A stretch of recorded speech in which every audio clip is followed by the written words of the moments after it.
Hi అండి, నా పేరు సీత. ఈరోజు నేను మీకు కోనసీమలో చేసే పచ్చి కొబ్బరితో ఎండు చేపల పులుసు చేసి చూపిస్తాను. దానికి కావలసిన పదార్థములు: కడిగి పెట్టుకున్న కట్టి చేపలు 4, మీడియం సైజు ఉల్లిపాయ, 2 పచ్చిమిరపకాయలు, కొంచెం కరివేపాకు, సాల్ట్, కారం, పసుపు, చింతపండు పులుసు, కొబ్బరి కూర. బాండ్లీలో కొంచెం ఆయిల్ వేసుకొని మనం కడిగి పెట్టుకున్న ఈ ఎండు కట్టి చేపలు నూనెలో వేసుకొని వేపుకోవాలి.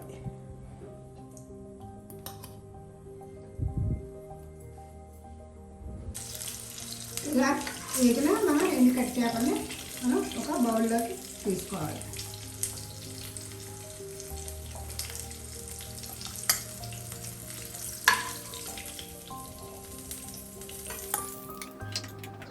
ఆయిల్లోనే ముక్కలు పచ్చిమిరపకాయలు కూడా వేస్తాం. తర్వాత కొంచెం సాల్ట్, ఉప్పు చేపలు ఉప్పు ఉంటుంది కనుక చాట కొంచెం తగ్గించి చేసుకోవాలి. ఉల్లిపాయలు కొంచెం వేగాక మనం కరివేపాకు వేసుకోవాలి.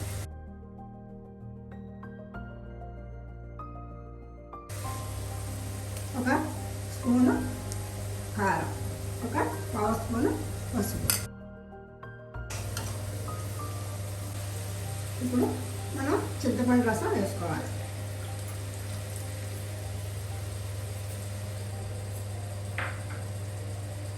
ఈ చింతపండు రసం ఇలాగా ఉడుకుతున్నప్పుడు మనం కొబ్బరి కూర వేసుకోవాలి.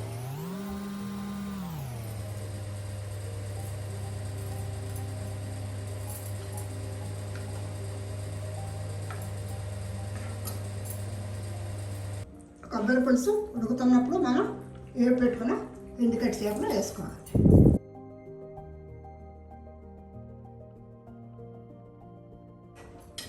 ఇలాగా ఒక 10 నిమిషాలు ఉడకనివ్వాలి. ఎండు కట్టి చేపలు కొబ్బరి పులుసు రెడీ. ఇప్పుడు మనం పొయ్యి ఆఫ్ చేసుకోవచ్చు. ఎండు కట్టి చేపలు కొబ్బరి పులుసు రెడీ. ఈ వీడియో మీకు నచ్చినట్లయితే లైక్, సబ్స్క్రైబ్ చేసి ఫ్రెండ్స్తో షేర్ చేయండి.